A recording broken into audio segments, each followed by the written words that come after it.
ఇది సొసైటీ 29 చెప్పండి అంతే.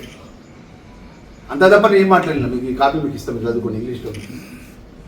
దాని తర్వాత 8 సొసైటీకి ఎంక్వైరీ 5వ తారీఖు. ఇది ఎంక్వైరీ గవర్నమెంట్ ఆఫ్ తెలంగాణ సొసైటీకి సంబంధించినటువంటి ఏ అధికారి ఇక్కడ ఎంక్వైరీ చేయాలని అధికారుల పేరు కూడా వచ్చింది. 76వ రిపబ్లిక్ డే సందర్భంగా దేశం కోసం ఎంతోమంది త్యాగం చేసి వాళ్ళు ప్రాణాలు పరంగా పెట్టి మన దేశానికి స్వాతంత్రం తీసుకొచ్చి ఈరోజు రిపబ్లిక్ డే పర్వదినాన గౌరవ ముఖ్యమంత్రి గారు ఏదైతే ఒక నాయకుడు ప్రజలకు ఇచ్చిన మాట 6 గ్యారంటీ పథకాలు అమల్లో భాగంగా ఈరోజు ఈ జిల్లాకు సంబంధించినటువంటి 3 అసెంబ్లీ సెగ్మెంట్స్ జగిత్యాల, ధర్మపురి, కొరుట్ల, అదేవిధంగా 2 మండలాలు చుప్పదండ అసెంబ్లీ సెగ్మెంటు, 2 మండలాలు వెమ్లవాడ అసెంబ్లీ సెగ్మెంట్ సంబంధించినటువంటి లాంఛనప్రాయంగా కాన్స్టిట్యూన్సీకి మండలానికి ఒకటి ప్రభుత్వం ఇచ్చిన 6 గ్యారంటీ పథకాల్లో 4 గ్యారంటీ పథకాలు రైతు భరోసా, ఇందిరమ్మ ఆత్మీయ భరోసా, అదేవిధంగా ఇందిరమ్మ ఇల్లు, రేషన్ కార్డు. ఉదాహరణకు నా ధర్మపురి నియోజకవర్గానికి ధర్మపురి మండలంలో కమలాపూర్ గ్రామం ఒకటి, వెల్గటూరు మండలంలో చెగ్గాన్ గ్రామం ఒకటి రెండోది, మూడోది ఎండపల్లి మండలానికి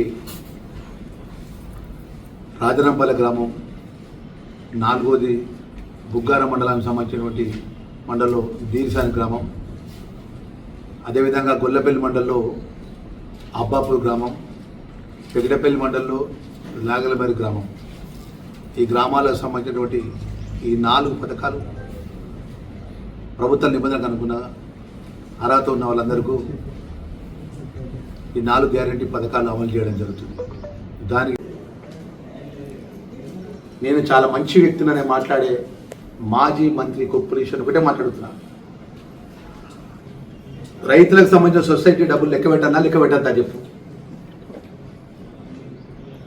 రైతుల డబ్బులకు అకౌంటబిలిటీ ఉంటుందా ఉండదా చెప్పు. నీ పార్టీలో పనిచేసినటువంటి దొరగారు ఇష్టానుసారం డబ్బులు ఖర్చు పెట్టుకుంటే సమర్థిస్తావా? ఈ 3 జవాబు చెప్పు. నువ్వు అంతే. నువ్వు బాధ్యత గల మంత్రిగా పనిచేసినావు కదా, సాంఘిక సంక్షేమ మంత్రివి, ప్రభుత్వ చీఫ్ విప్గా పనిచేసినావు. దీనికి జవాబు చెప్పు. నేను తర్వాత 2వ తారీఖు ఇచ్చినట్టు కాంప్లైంట్ కాపీ మీకు ఇస్తా. ఎంక్వైరీ ఏదైతే ప్రిన్సిపల్ సెక్రటరీ 5వ తారీఖు ఎంక్వైరీ ఆర్డర్ చేసినటువంటి కాపీ మీకు ఇస్తా. 10వ తారీఖు ఎంక్వైరీ కమిటీ వచ్చి 24వ తారీఖు 23వ తారీఖు వరకు ఎంక్వైరీ టీమ్ ఇక్కడ నాటులకి హైదరాబాద్కి వచ్చింది. ఏకకాలంలో సొసైటీల మీద ఎంక్వైరీ చేసినారు. వాళ్ళు ఏ సొసైటీ చైర్మన్ కాదు, డైరెక్టర్ కాదు, డబ్బులు అకౌంట్ డబ్బులు ఎంత ఖర్చు అయినా ఆడిట్ మొత్తం లెక్కలు చూపెట్టమన్నారు. లెక్కలు చూపెడతారు, కోర్టుకు వెళ్ళండి. ఇది దొరగారి యొక్క పరిపాలన. మాజీ ముఖ్యమంత్రి, మాజీ మంత్రిది.